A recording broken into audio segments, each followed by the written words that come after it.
তো আজ আমি নিজেকে অনেক ধন্য এবং ভাগ্যবান বলে মনে করছি যে আমার সমগ্র উপস্থিত গুরু ভাই এবং গুরু বোনেদের মধ্যে এবং ভক্তমণ্ডলীর সামনে কিছু বক্তব্য রাখার সৌভাগ্য আমাকে দিয়েছেন। এবং হরিগুরু বৈষ্ণবদের কৃপায় যা আমি জেনেছি বা পড়েছি সেটা আপনাদের সমক্ষে উপবেশন করব। যদি কোনো ভুল ত্রুটি হয় তাহলে ছোট ভাই হিসেবে আপনারা ক্ষমা করে দেবেন তো? এবার হরি বল। ঠিক আছে, তাহলে সাহস পেয়েছি, এবার কিছু বলার সাহস রাখি। তো শ্রী চৈতন্য মহাপ্রভু তিনি হচ্ছেন স্বয়ং কৃষ্ণ। ব্রজেন্দ্র নন্দন যেই শচীচ্যুত হলো সেই বলরাম হইল নিতাই। শ্রীমদ্ ভাগবতমে বলা হচ্ছে কৃষ্ণ বর্ণম তৃষা কৃষ্ণম সাঙ্গপাঙ্গস্থ পার্ষদম কলৌ সংকীর্তনই প্রারে যজন্তি হি সুমেধস। অর্থাৎ শ্রী চৈতন্য মহাপ্রভু স্বয়ং কৃষ্ণ, তিনি কৃষ্ণের বর্ণ না নিলেও ভেতরে তিনি কৃষ্ণ, কিন্তু গৌর বর্ণ ধারণ করে তিনি রাধারানীর ভাব নিয়ে কলিযুগের সংকীর্তন আন্দোলনকে প্রতিস্থাপিত করার জন্য তিনি অবতীর্ণ হয়েছেন। বিষ্ণু সহস্র নামে বলা হচ্ছে চৈতন্য মহাপ্রভু সম্পর্কে সুবর্ণ বর্ণ হেমাঙ্গ বরাঙ্গ চন্দনাঙ্গদি সন্ন্যাস কৃচ্ছ মত শান্তি পরায়ণ। অর্থাৎ শ্রী চৈতন্য মহাপ্রভু হচ্ছেন স্বয়ং কৃষ্ণ, যিনি কলিযুগে এসেছেন সুবর্ণ নিয়ে, হেমাঙ্গ তার মধ্যে বরাঙ্গ চন্দনাঙ্গদি অর্থাৎ তিলক এবং সন্ন্যাস বস্ত্র তিনি নিয়েছেন, এবং তিনি কৃষ্ণ প্রেমের কথা সবাইকে অকাতরে প্রেম দিচ্ছেন। শ্রী চৈতন্য মহাপ্রভুর লীলা আমরা জানতে পারি চৈতন্য মঙ্গল, চৈতন্য ভাগবত, চৈতন্য চরিতামৃত থেকে। লোচন দাস ঠাকুর, বৃন্দাবন দাস ঠাকুর এবং কৃষ্ণদাস কবিরাজ গোস্বামীর বিরচিত এই তিনটি গ্রন্থ, স্বরূপ দামোদরের কর্চা, সার্বভৌম ভট্টাচার্যের লেখনী এবং তদানীন্তন বিভিন্ন ভক্তের বিভিন্ন নাটক এবং শাস্ত্র থেকে।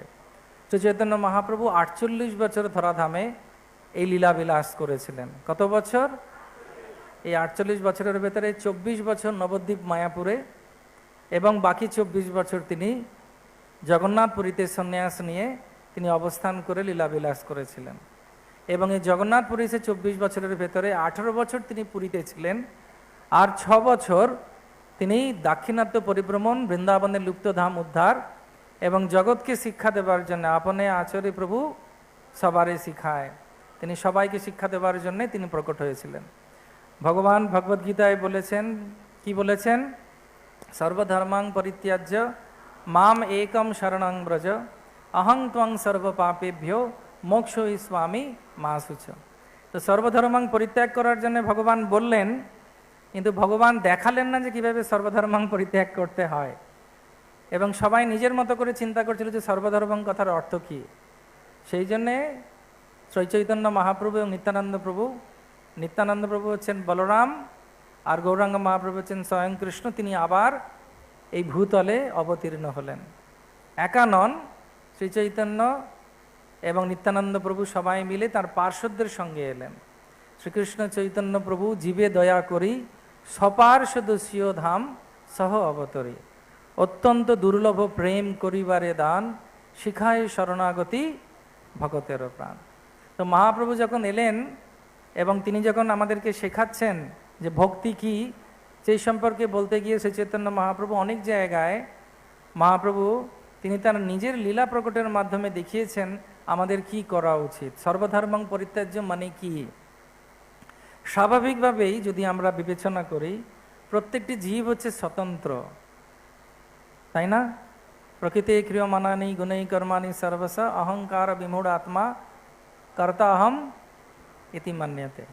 প্রত্যেকটি জীব ভাবে যে সেই হচ্ছে কর্তা, এবং সবাই বিশেষভাবে ভাবে যে আমি কারুর থেকে কম নই, তাই তো? কিন্তু সেই সত্তার জন্য জীব কষ্ট পায়।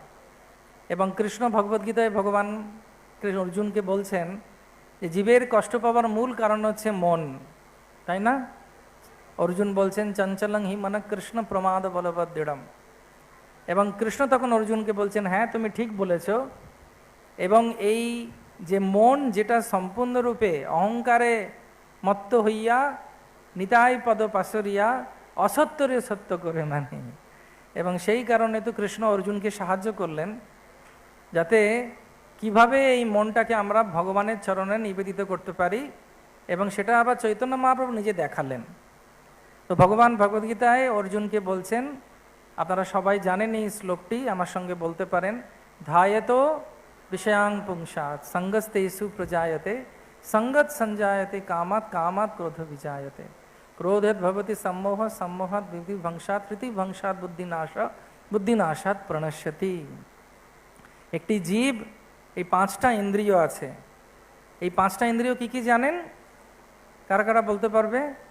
চক্ষু, কর্ণ, নাসিকা, জিহ্বা, ত্বক। তো শ্রুতিশাস্ত্রে একজন আচার্য বলছেন যে শ্রীভ্য বিধিং পঞ্চ ভীরবি পঞ্চ পঞ্চাত্য মাপু সুগেন ন বধ কুরঙ্গ মাতঙ্গ পতঙ্গ মীন ভৃঙ্গ নর পঞ্চাদিভি কিম। এর অর্থ হচ্ছে যে এই পাঁচটা ইন্দ্রিয় বশবর্তী হয়ে এক একটা ইন্দ্রিয়র জন্যে এক একটা প্রাণী প্রাণ ত্যাগ করে। তো প্রথম যার উদাহরণ দেয়া হচ্ছে সেটা হচ্ছে হাতির কুরঙ্গ। হাতি স্পর্শ সুখের জন্যে ধরা পড়ে। হাতি ধরা হয় কিভাবে? স্ত্রী হাতিকে ধরার জন্য পুরুষ হাতিকে সামনে রাখা হয়, আর পুরুষ হাতিকে ধরার জন্য স্ত্রী হাতিকে সামনে রেখে তাকে ভুলিয়ে নিয়ে যাওয়া হয় একটা গর্তের পাশ দিয়ে, আর সেই গর্তের মধ্যে পড়ে গিয়ে অত বড় হাতি সে মানুষের বশ হয়ে যায়। কেন? একটা ইন্দ্রিয়র জন্য, স্পর্শ সুখের জন্য। পতঙ্গ, পতঙ্গ দেখবেন যখন আমাদের দামোদর উৎসব হয় সেই সময় আগুনের দিকে ছুটে যায় কিছু পোকা, তারা ওই দৃষ্টির জন্যে প্রাণ ত্যাগ করে। হরিণ প্রাণ ত্যাগ করে শোনার জন্যে। ব্যাদ তাকে ধরে কীভাবে না, ভালো বাঁশি বাজিয়ে। যেই বাঁশি বাজায়, এত সুন্দর বাঁশি বাজায়, কিছুক্ষণ আগেই বাঁশি বাজছিল, তখন ওই হরিণ আটকে যায় এবং আটকে গিয়ে সম্পূর্ণরূপে বিমোহিত হয়ে গিয়ে ধরা পড়ে। আপনারা জানেন যে মাছ কিভাবে ধরা হয়? না, চারা দিয়ে, জিহ্বার লালসায় জীব ইতি উতি ধায় শস্যধর পরায়ণ কৃষ্ণ নাহি পায়। সেরকমই মিন যে বা মাছ যে, সে ধরা পড়ে যায় কিভাবে না, জিহ্বার লালসার জন্য। তো বাকি রইল হচ্ছে ভ্রমর।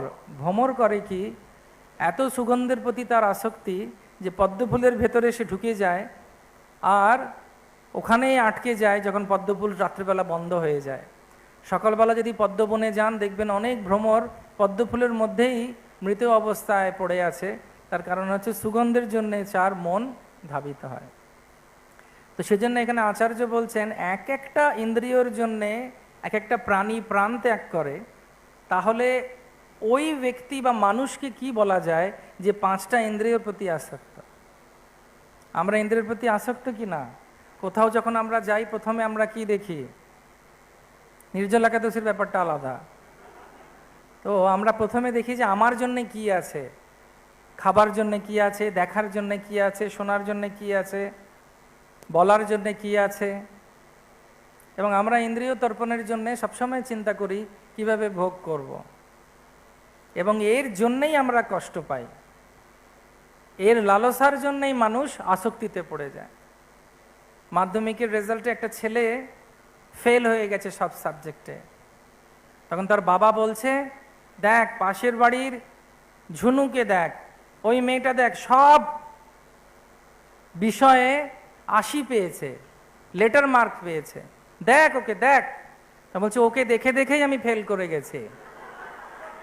তার কারণ কি না, তার কারণ হচ্ছে যে দৃষ্টির জন্যে। ঠিক সেরকমভাবেই শাস্ত্রে বলা হচ্ছে যে পাঁচটা ইন্দ্রিয় যে আছে পাঁচটা ঘোড়ার মতো, এবং তার যে লাগাম সেটা হচ্ছে মন। এবং এই লাগামটা কার হাতে আছে? তা বুদ্ধির হাতে আছে। আর এই বুদ্ধি যে গাড়ি চালাচ্ছে তাতে আত্মা বা আমরা রয়েছে। এটা উপনিষদে বর্ণনা করা হচ্ছে। তো সেজন্য সবার মূলে হচ্ছে এই মন। আর মনকে চালিত করে কে না, ইন্দ্রিয়গুলো। ইন্দ্রিয়কে দমন করা যাবে না, সেটা মহাপ্রভু নিজে দেখাচ্ছেন। ইন্দ্রিয়কে দমন করা যায় না। যেমন আমরা জানি যে বাঙালিদের শিক্ষায় অনেক পুজো আর্চা হয়, শুধু বাঙালি নয়, ভারতবর্ষের বিভিন্ন জায়গায় পুজো আর্চা হয়। কিন্তু এই 4 দিন 2 দিন আর 3 দিনের পুজোর পর আবার ইন্দ্রিয় তর্পণ শুরু হয়ে যায়। আর সবাই যখন ভাসান হয় জোরে বলে আসছে বছর, কি বলে ওই 5 দিনের জন্য তপস্যা, তারপর আবার হবে। ঠিক সেরকমভাবেই শ্রী চৈতন্য মহাপ্রভু তিনি বলছেন শাস্ত্রের উল্লেখ করে যে যতক্ষণ না পর্যন্ত ইন্দ্রিয়গুলোর বেগ এত প্রবল যে একে নিয়ন্ত্রণ করা যাবে না, বা একে আমরা কন্ট্রোল, বা ইংরেজিকে বা কিছু ভাষায় বলে কন্ট্রোল করা যায় না, এর দিশাকে পরিবর্তন করতে হবে। দিশাকে কিভাবে পরিবর্তন করতে হবে না, ভগবতমুখী করতে হবে। যদি আমরা ইন্দ্রিয়গুলোকে ভগবতমুখী করি তাহলেই একমাত্র ইন্দ্রিয়গুলোর যন্ত্রণা থেকে আমরা মুক্তি পেতে পারবো, এছাড়া কোনো উপায় নেই, কোনো উপায় নেই, কোনো উপায় নেই। সেই জন্যে ওই যে ভগবদ গীতায় ভগবান বলেছেন সর্বধর্মং পরিত্যাজ্য মাম একম শরণং ব্রজ, সেটা কিভাবে হবে না, মহাপ্রভু নিজে দেখালেন নিজের আচরণের মাধ্যমে। সর্বোপাধি বিনির্মুক্তম তৎপরত্বের নির্মলম ঋষিকেন ঋষিকেশ সেবনম ভক্তির উচ্চতে। ঋষিকেশ কথার অর্থ হচ্ছে মাস্টার অফ দ্য সেন্সেস, বা ইন্দ্রিয়ের যিনি স্বামী, তিনি হচ্ছেন কে, কৃষ্ণ নিজে। তা আমরা যখন কৃষ্ণের জন্য কোনো কিছু করব, কৃষ্ণকে ভালোবাসবো, তখন একমাত্র আমাদের ইন্দ্রিয়গুলো পবিত্র হবে, এবং তখন ইন্দ্রিয়র জ্বালা আমাদের আর কষ্ট দেবে না।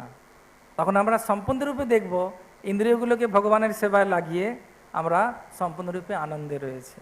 সেজন্য বাংলা ভাষায় একটা কথা আছে, কষ্ট করলে, আবার বলুন, কষ্ট করলে। কিন্তু যদি কষ্ট কেউ না করে তাহলে কেমন করে হয়? সেজন্যে আমাদের এই যতগুলো ইন্দ্রিয় আছে সেই ইন্দ্রিয়গুলোকে ভগবানের সেবায় নিয়োজিত করার জন্য চৈতন্য মহাপ্রভু একটি লীলা করলেন। সেই লীলাটি কি না, এই রথযাত্রা আসছে, সেই জন্যে আমি ভাবলাম এই লীলাটি আপনাদের সবার খুব শুনতে ভালো লাগবে, আপনারা একটু শ্রবণ করুন। তো মহাপ্রভুর এখানে চৈতন্য চরিতামৃততে মধ্য লীলায় দ্বাদশ পরিচ্ছদ অর্থাৎ 12 নম্বর অধ্যায়ের 71 নম্বর শ্লোক থেকে আমরা শুরু করছি। এই মতো নানা রঙ্গে দিন কত গেল, জগন্নাথের রথযাত্রা নিকট হইল। প্রথমেই কাশী মিশ্রে প্রভু বুলাইল, পরিছা পাত্র সার্বভৌমে বুলাইয়া আনিল। 3 জন পাশে প্রভু আসিয়া হাসিয়া কহিল, গুন্ডিচা মার্জন সেবা মাগি নিল, মন্দির সেবা মাগি নিল। পরিছা কহে, আমি সব সেবক তোমার, যে তোমার ইচ্ছা সেই কর্তব্য আমার। বিশেষে রাজার আজ্ঞা হইয়াছে আমারে, প্রভুর আজ্ঞা যেই শীঘ্র করিবারে। তোমার যোগ্য সেবা নহে মন্দির মার্জন, এই এক লীলা করো যে তোমার মন। কিন্তু ঘট সংমার্জনেই বহুত চাইয়ে, আজ্ঞা দেহ আজি সব ইহানি দিয়ে। নতুন 100 ঘট সংমার্জনী, পরিছা আনিয়া দিল প্রভুর ইচ্ছা জানি। আর দিনে প্রভাতে লইয়া নিজগণ, শ্রীহস্তে সবার অঙ্গে লেপিলা চন্দন। শ্রীহস্তে দিল সবারে এক এক মার্জনী, সবগণ লইয়া প্রভু চলিলাই আপনি। হরি বল। গুন্ডিচা মন্দিরে গেল করিতে মার্জন, প্রথমে মার্জনী লইয়া করিল শোধন। ভিতর মন্দির উপর সকল মাজিল, সিংহাসন মাজি পুনঃ স্থাপন করিল। ছোট বড় মন্দির কইল মার্জন শোধন, পাছে তৈছে শোধিল শ্রী জগমোহন। চারিদিকে শতভক্ত সংমার্জনী করে, আপন শোধেন প্রভু শিখান সবারে। প্রেমোল্লাসে শোধেন লয়েন কৃষ্ণ নাম, ভক্তগণ কৃষ্ণ কহে করে নিজ কাম। কৃষ্ণ, আরো জোরে বলেছিলেন, আরো জোরে, আরো জোরে। সব ভক্তরা তখন করছে কি, সবাই ঝাড় দিচ্ছে আর মহাপ্রভু দেখাচ্ছেন। মহাপ্রভু কি শেখাচ্ছেন? কিভাবে যজ্ঞ করতে হয়, কিভাবে গান গাইতে হয়, কিভাবে ঝাঁট দিতে হয়। কারা কারা জীবনে ঝাঁট দিয়েছেন? আচ্ছা, ঝাঁটা খেয়েছেন কজন? মায়ার ঝাঁটা সবাই খায়, কিন্তু ঝাঁটা কারা কারা দিয়েছেন? আমরা সবাই দিয়েছি মোটামুটি। তো মহাপ্রভু সেটা আমাদেরকে শেখাচ্ছে, খুব সুন্দর। সবার ভালো লাগছে? আগে পড়ব। ধূলি ধূসর তনু দেখিতে শোভন, কাহা কাহা অশ্রু জলে করে সংমার্জন। ভোগ মন্দির শোধন করি শোধিল প্রাঙ্গণ, সকল আবাসক্রমে করিল শোধন। তৃণধূলি ঝিঙ্কুর সব একত্র করিয়া, বহির্বাসে লইয়া ফেলায় বাহির করিয়া। এই মতো ভক্তগণ করি নিজ বাসে, তৃণধূলি বাহিরে ফেলায় পরম হরিষে। প্রভু কহে কে কত করিয়াছে সংমার্জন, তৃণধূলি দেখিলেই জানিব পরিশ্রম। কার কত পরিশ্রম হয়েছে বুঝতে গেলে আমি বুঝবো কে কত ধুলো জোগাড় করেছে। সবার ঝাঁটানো বোঝা একত্র করিল, সভা হইতে প্রভুর বোঝা অধিক হইল। বলছে শত শত ভক্তের ঝাঁট দিয়ে যেটা হয়েছে, মহাপ্রভুর ধুলো তার থেকে বেশি হয়েছে। স্বাভাবিক, কৃষ্ণ ঝাঁট দিচ্ছে আর আমরা ঝাঁট দেবো, হবে না। তো কৃষ্ণ নিজে মহাপ্রভু রূপে আমাদেরকে শেখাচ্ছেন যে কীভাবে মন্দির মার্জন করতে হয়। এই মতো অভ্যন্তর করিল মার্জন, পুনঃ সভাকারে দিল করিয়া বন্টন। সূক্ষ্ম ধূলি তৃণকাঙ্কর সব করিহ দূর, ভালো মতে শোধন করহ প্রভুর অন্তঃপুর। সব বৈষ্ণব লইয়া যাবে দুইবার শোধিল, দেখি মহাপ্রভুর মনে সন্তোষ হইল। আর শত শত জন ঘটে জল ভরি, প্রথমেই লইয়া আছে কাল অপেক্ষা করি। জল আনো বলি যাবে মহাপ্রভু কইল, তবে শত ঘট আনি প্রভু আগে দিল। প্রথমে করিল প্রভু মন্দির প্রক্ষালন, ঊর্ধ্ব অধ ভিত্তি গৃহ মধ্যে সিংহাসন। খাপর ভরিয়া জল ঊর্ধ্বে ছড়াইল, সেই জলে শুদ্ধ শোধি ঊর্ধ্বশোধি ভিত্তি প্রক্ষালিল। শ্রীহস্তে করেন সিংহাসনের মার্জন, প্রভু আগে জল আনি দেয় ভক্তগণ। ভক্তগণ করে গৃহ মধ্যে প্রক্ষালন, নিজ নিজ হস্তে করে মন্দির মার্জন। কেহ জল আনি দেয় প্রভুর মহাপ্রভুর করে, কেহ জল দেয় তার চরণ উপরে। কেহ লুকাইয়া করে সেই জল পান, কেহ মাগি লয় কেহ অন্যে করে দান। জল ধুই প্রক্ষালয়ে জল ছাড়ি দিল, সেই জলে প্রাঙ্গণ সব ভরিয়া রহিল। হরিব। এইভাবে মহাপ্রভু করছেন কি, সবাই বাঙালি বোঝেন তো? তো এইভাবে মহাপ্রভু পুরো যত স্থান ছিল সেই স্থানগুলোকে পরিষ্কার করলেন। পরিষ্কার করার পর বললেন জল আনো। তো ইন্দ্রদ্যুম্ন সরোবর থেকে একটা বড় সারিবদ্ধভাবে ভক্তরা দাঁড়িয়েছিল পাত্র নিয়ে, তার মধ্যে জল নিয়ে। ওরা অপেক্ষা করছিল কখন মহাপ্রভু ডাকবেন। তো মহাপ্রভু যেই বললেন জল আনো, তো একে অপরের হাতে দিয়ে দিয়ে দিয়ে দিয়ে দিয়ে সবাই মহাপ্রভুর কাছে জল পৌঁছে দিলেন। মহাপ্রভু তখন পুরো গুন্ডিচার ভেতরে ভগবান যে বছরে একবার আসেন সেগুলো সম্পূর্ণরূপে পরিষ্কার করলেন। কেউ কেউ জল নিয়ে মহাপ্রভুর হাতে দিচ্ছে, কেউ কেউ জল নিয়ে মহাপ্রভুর চরণে দিচ্ছে, আর সেই চরণেদক তারা পান করছে। আর মহাপ্রভু এত ভাবের মধ্যে রয়েছেন যে কৃষ্ণের স্থান তিনি পরিষ্কার করছেন যে মহাপ্রভু আর দিকবাদিক শূন্যই কিছু ভাবছেন না। তো এইভাবে অনেকক্ষণ ধরে মহাপ্রভু লীলা করার পর একজন বাঙালি ভক্ত মহাপ্রভুর চরণে জল দিয়ে পান করে নিয়েছে। তো মহাপ্রভু রেগে গিয়ে তাকে স্বরূপ দামোদরের কাছে নিয়ে এসেছে। নিয়ে এসে বলছে, তোমার এই বাঙালি ভক্ত দেবালয়ে ঢুকে ভগবানের মন্দিরে আমার পায়ে জল দিয়ে চরণে জল দিয়ে পান করেছে। তখন স্বরূপ দামোদর বুঝেছেন যে মহাপ্রভু খুশি হয়েছেন ভেতরে, কিন্তু লোক শিক্ষা দিচ্ছেন। তিনি তখন চাপড় মেরেছেন। চাপড় মেরেছেন মানে থাপ্পড় মেরেছেন সেই বাঙালি ভক্তটাকে। মারার পর বলছেন যাও গিয়ে ক্ষমা চাও। তখন মহাপ্রভু ওকে ক্ষমা করে দিয়ে আলিঙ্গন করেছেন।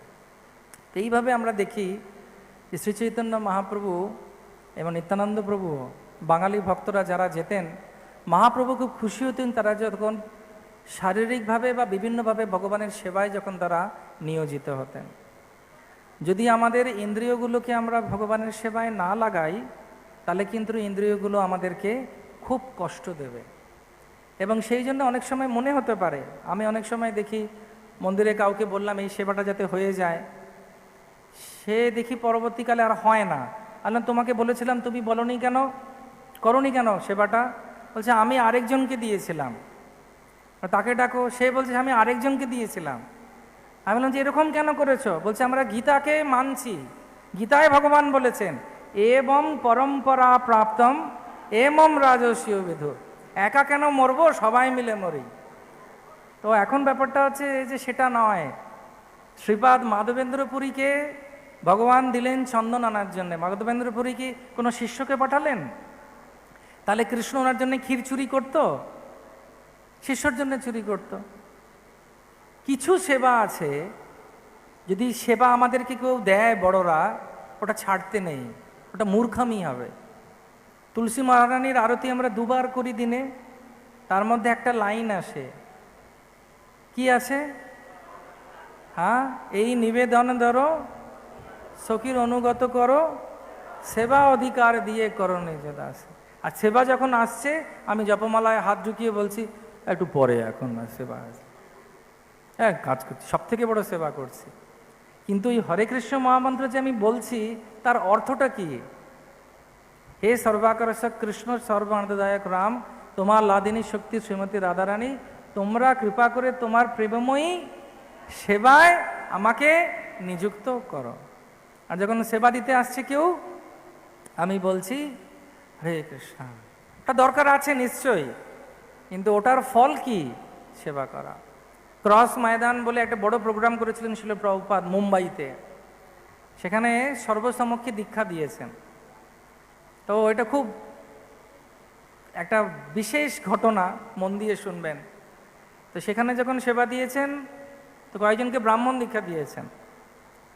তো যেকে ব্রাহ্মণ দীক্ষা দিয়েছেন, সেই প্রভুপাদকে পাখা করছে, খুব গরম পাখা করছে। তো ওখানে মাইকে অ্যানাউন্স করছে, যেখানে খিচুড়ি বিতরণের জন্য ভক্ত চাই, আপনারা যদি কেউ থাকেন ভক্তর, একটু এসে সাহায্য করুন। তো সেই ঘোষণাটা সেই ভক্তও শুনছে, সে পাখা করে যাচ্ছে প্রভুপাদকে।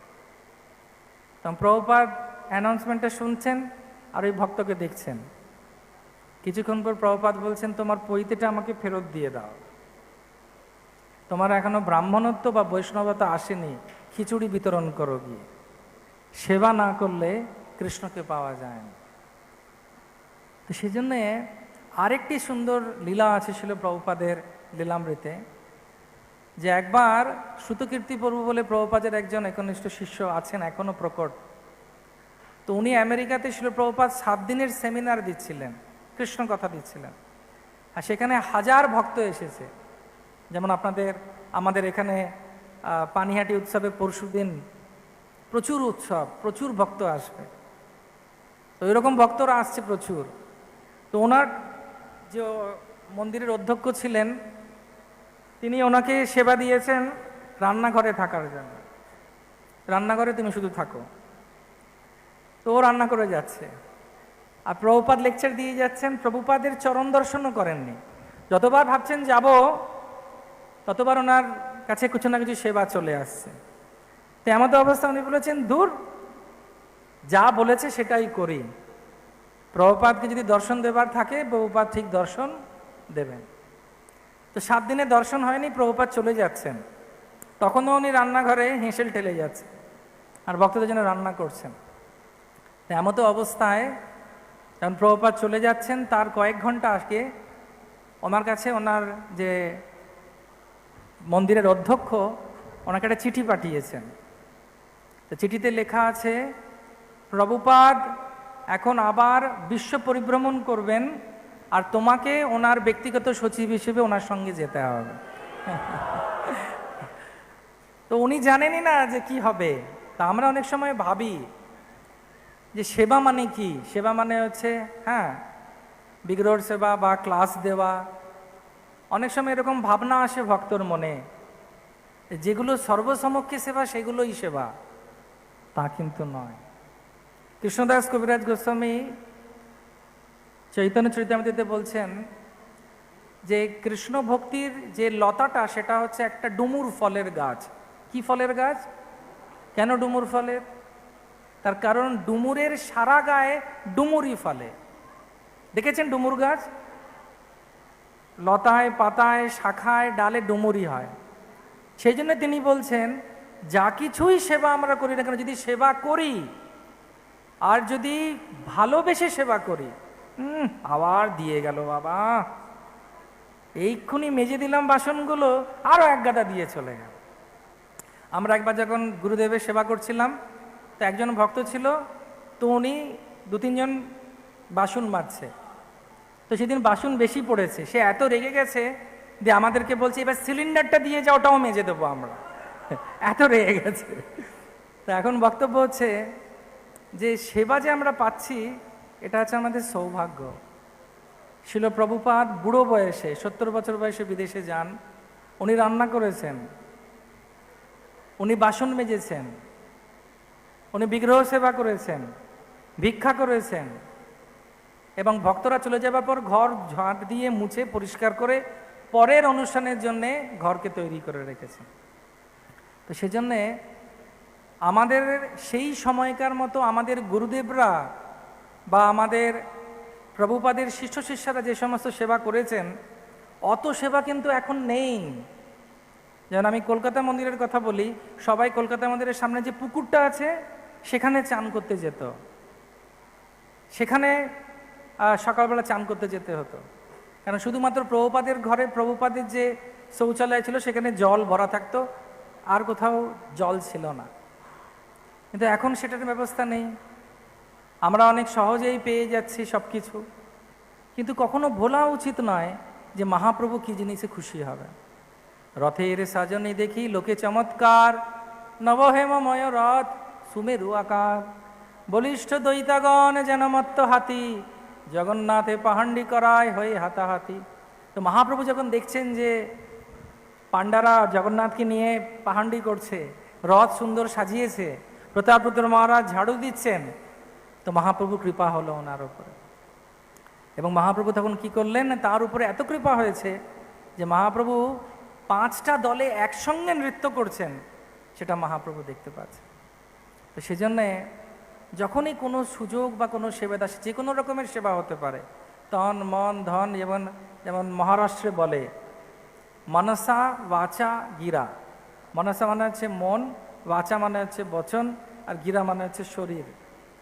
এই যা কিছু দিয়ে যতক্ষণ না পর্যন্ত আমরা ভগবানের সেবা করব, আমরা কিন্তু ইন্দ্রিয়গুলো পবিত্র হবে না এবং ইন্দ্রিয়গুলো কামড়াতে থাকবে। কিন্তু যখন আপনারা কিছুদিন আগে দেখেছিলেন শিল গোপালকৃষ্ণ গোস্বামী গুরু মহারাজের একটা ভিডিও, ঘুমের ঘরে আরতি করছেন, কারা কারা দেখেছেন? ওটা হচ্ছে সমাধির চরম পরাকাষ্ঠা। তো ওনার যদি হতে পারে, অবশ্যই উনি মহাপুরুষ, ভগবানের শুদ্ধ ভক্ত, আমাদেরও চান্স আছে, কিছু তো হবে। কার কার মন্দির এলে ভাল লাগে, গঙ্গা দেখলে ভাল লাগে, হরিকথায় কীর্তনে ভাল লাগে, রথ দেখলে কেঁপে ওঠে মাঝে মাঝে মনটা, হ্যাঁ কি না? তার মানে এগুলো হচ্ছে স্পার্ক। একদিন হবে ওরকম যে সবসময়ের জন্য স্পার্ক হতে হতে আমরা উজ্জ্বল হয়ে যাব। এখন শুধু স্পার্ক আসছে, তার কারণ হচ্ছে ইয়ে যথামাম প্রপদ্যন্তে তং সতেবে ভজাম্যহম, একটু একটু করছি, তাই একটু একটু আমরা সেই স্ফুলিঙ্গগুলো পাচ্ছি আনন্দে। আজকে ভাল লাগছে, এরকম রোজ ভাল লাগবে।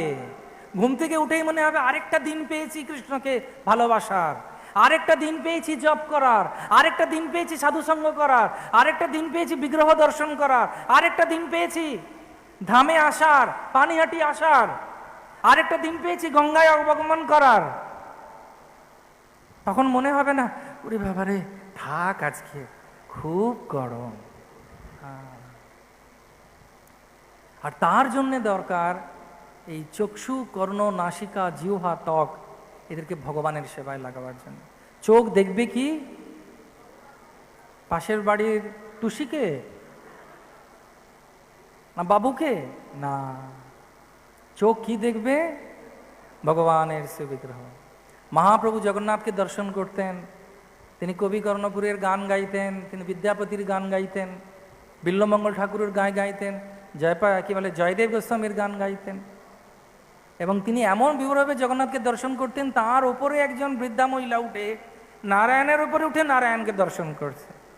তখন নারায়ণ বলছেন, গৌর নারায়ণ, ওকে বিরক্ত করো না, দেখছো না কিরকম প্রেম পিপাসায় ও জগন্নাথের মুখ নিঃসৃত অপূর্ব শোভা দর্শন করছে। তো চোখ দেখবে ভগবানকে, কান শুনবে ভগবানের নাম, সেই জন্যে কান দুটো দিয়েছে ভগবান, আর একটা মুখ, ওটা বন্ধ থাকলেই ভালো, আর কান খোলা থাকলে ভালো, ঝামেলা ঝগড়া কম হবে। নাক কি শুকবে? ভগবানকে নিবেদিত পুষ্প, চন্দন, তুলসী, অগরু, তাদের সুগন্ধ নিয়ে চতুর্কুমার ভক্ত হয়ে গেলেন। প্রসাদী মালা দেয়া হয় যখন, তার সুগন্ধ নেওয়া হয়। চোখ দেখবে, কান শুনবে, নাক শুকবে, আর জিহ্বা কি করবে? হ্যাঁ, সবার আগে প্রসাদটাই। আর কৃষ্ণ নামটা পানিহাটির স্লোগান আপনাদের না, মানে বৈষ্ণব সেবা আর প্রসাদ সেবা। হ্যাঁ নিশ্চয়ই, জিহ্বার দুটো কাজ আছে, একটা হচ্ছে প্রসাদ সেবা, আর এটা হচ্ছে হরে কৃষ্ণা হরে কৃষ্ণা কৃষ্ণা কৃষ্ণা হরে হরে, হরে রাম রাম রাম হরে হরে। ভগবানের নাম করা, ভগবানের কীর্তন করা। মহাদেবও, এই দুপাশে দুজন মহাদেব ওই করছেন। রাম রামেতি রমে রামে মনোরমে সহস্রনাম ততুল্যম রাম নাম বরাননে। তারা কীর্তন করছেন, সবসময় নাম নাম নিচ্ছেন। তো জিহ্বার কি কি কাজ? কৃষ্ণ কথা। প্রভুপাদ বলছেন আমি সব থেকে বড় মৌনব্রতী, কোনোদিন আজে বাজে কথা বলিনি। কার কার এই অভিজ্ঞতা আছে? কিছু বলে ফেলেছেন, পরে হা হুতাশ করেছেন, না বললেই ভালো হতো, ঝামেলা বেটে গেল। হাত তুলুন, লজ্জা পাবেন না, দুহাত তুলুন, হরিব। সেজন্য ভগবান বলছেন অনুদ্বেগম গরম বাক্যম সত্যম প্রিয়ম হিতম চজত সা অভ্যাস যোগেনা। অভ্যাসটা কি? বাগময়ম তপ উচ্চতে। যদি ভালো শুনি, ভালোভাবে ইন্দ্রিয়গুলোকে ভগবানের সেবায় লাগিয়ে রাখি, তাহলে আর এগুলো ভয় হবে না। আর স্পর্শ, স্পর্শ মানে কি? ভগবানের মন্দির মর্জনার্থ, ধামে যাওয়া, মন্দিরের সেবা করা। যে যত ঘাম ফেলবে কৃষ্ণের জন্যে, কৃষ্ণ তত বেশি ওকে বেশি ভালোবাসবে। ভগবান বলছেন নেহা বিক্রমণান অস্তি প্রজ্ঞবাদে বিদ্যতে স্বল্পমপি যস্য ধর্মস্য ত্রায়তো মহত ভয়া। অল্প করলেই হবে, অল্প করলে যদি অনেক হয় তাহলে অনেক করা উচিত কিনা? হ্যাঁ কিনা? হরি বল, হরি বল, হরি বল।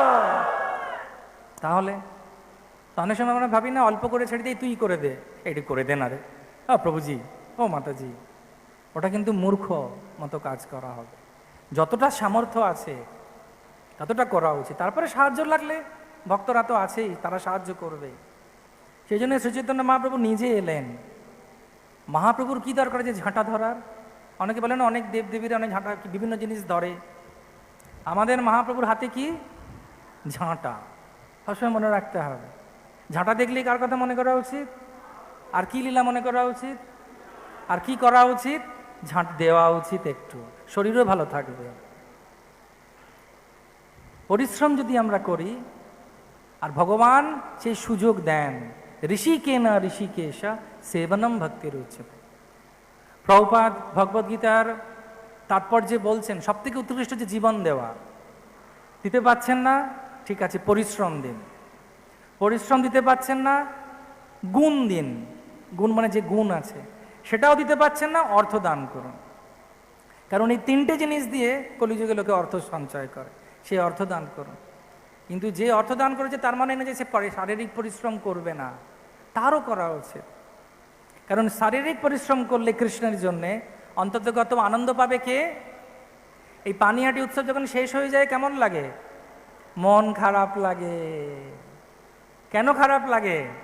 কারণ ইন্দ্রিয়গুলো সম্পূর্ণরূপে কৃষ্ণের সেবায় নিয়োজিত, আর পরিশ্রম করে আনন্দ পাই।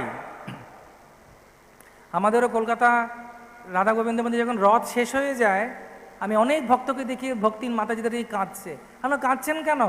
বলছে আবার 1 বছর। আরে দেখতে দেখতে 1 বছর কেটে যাও, চলে প্রভু চলে গেল।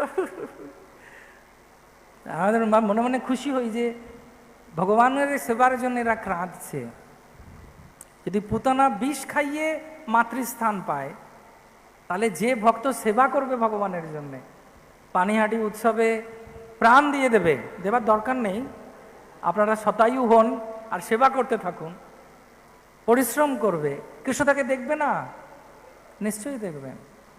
ভগবান বলছেন মা সুচা মানে চিন্তা করো না, আই এম দেয়ার। এই জন্য ভক্ত বলছে ভগবানকে, প্রতিজ্ঞা তব গোবিন্দ নামে ভক্তা প্রণশ্যতি। হে গোবিন্দ, তুমি কথা দিয়েছ, 3 সত্যি করেছ। বলুন 3 সত্যি। সত্যি সত্যি সত্যি, বলে না বাংলায় 3 সত্যি। ঠাকুর 3 সত্যি করেছেন ভগবান। কি?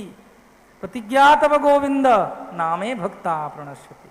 তুমি বলেছ স্যার, আপনি বলেছেন, কিন্তু বলেন অনেকে, প্রভু আপনি কিন্তু বলেছিলেন, ও মাতাজি আপনি কিন্তু বলেছিলেন, কথা রাখতে হবে। সেই জন্য বলে ভগবান কথা দিয়েছেন, আমি ঠিক তোমাকে রক্ষা করব। তো ভগবান দেখছেন গঙ্গা তটে আমরা সবাই উপস্থিত হয়েছি ভগবানকে ভালোবাসার জন্য। হ্যাঁ, গরমের সময়টাই কৃষ্ণ নেয়, কি করা যাবে, বাদবাকি সময় অন্যরা নিয়ে নিয়েছে। তো রথ, পানিহাটি উৎসব, নির্জল একাদশী, হরে কৃষ্ণ হরে কৃষ্ণ। কিন্তু ভালো, বেশি ঘাম ঝরবে, কৃষ্ণ বলবে অনেক ঘাম ঝরিয়েছে, শীতকালে হবে না তো ওটা। ভগবান চান যে ভক্ত বেশি ঘাম ঝরিয়ে আমার কাছে তাড়াতাড়ি ফিরে চলে আসে। অন্য সময় খাটলে তো ঘাম বেরোবে না, তো কৃষ্ণ ওই জন্য নিয়েছেন এমন সময় জগন্নাথ খুব ঘাম ঝরবে। আর ভগবান বলবে, ভগবান বলছেন কি সমহম সর্বভূতেষু, ওটা শুধু লোক দেখানি, কিন্তু ভগবান আসল কথা কি বলছেন ভাগবতে, আহম ভক্ত পরাধীন।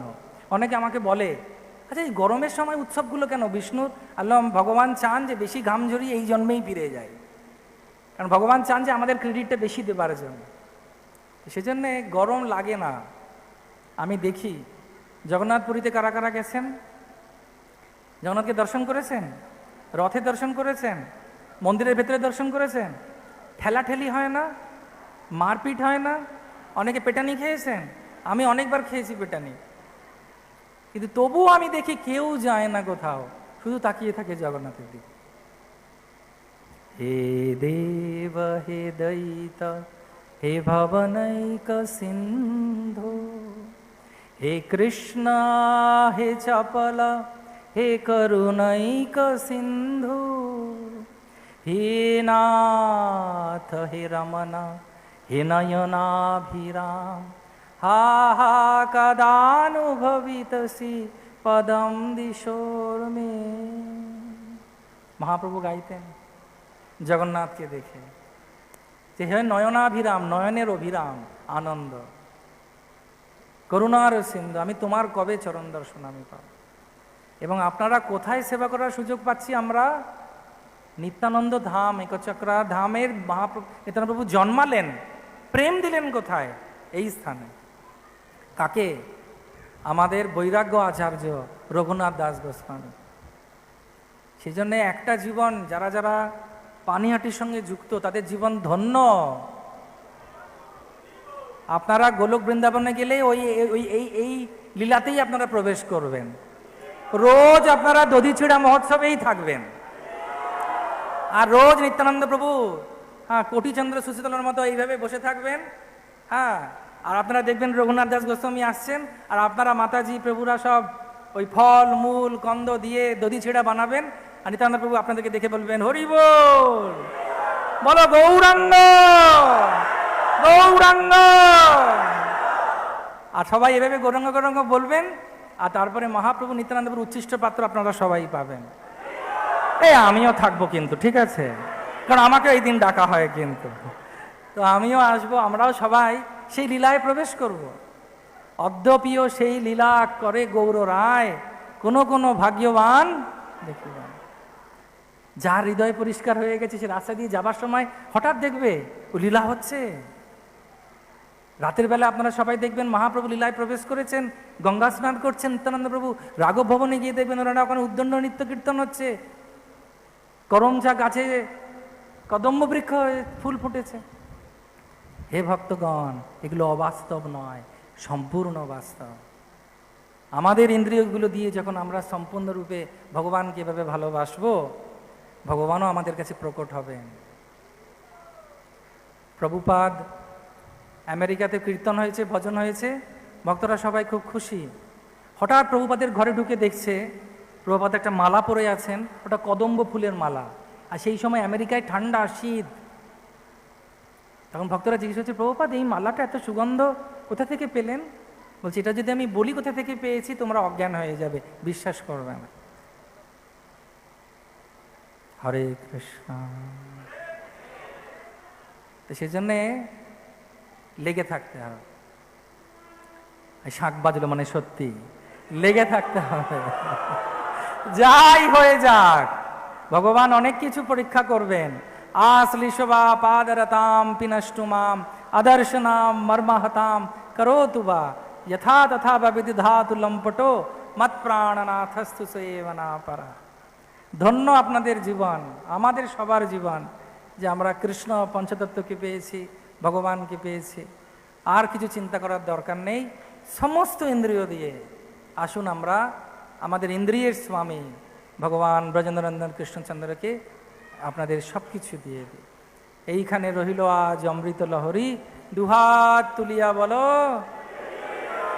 আর একটু জোরে, আর একটু জোরে, একবার তালে জোরে জোরে উলুধ্বনি, হরি বলো।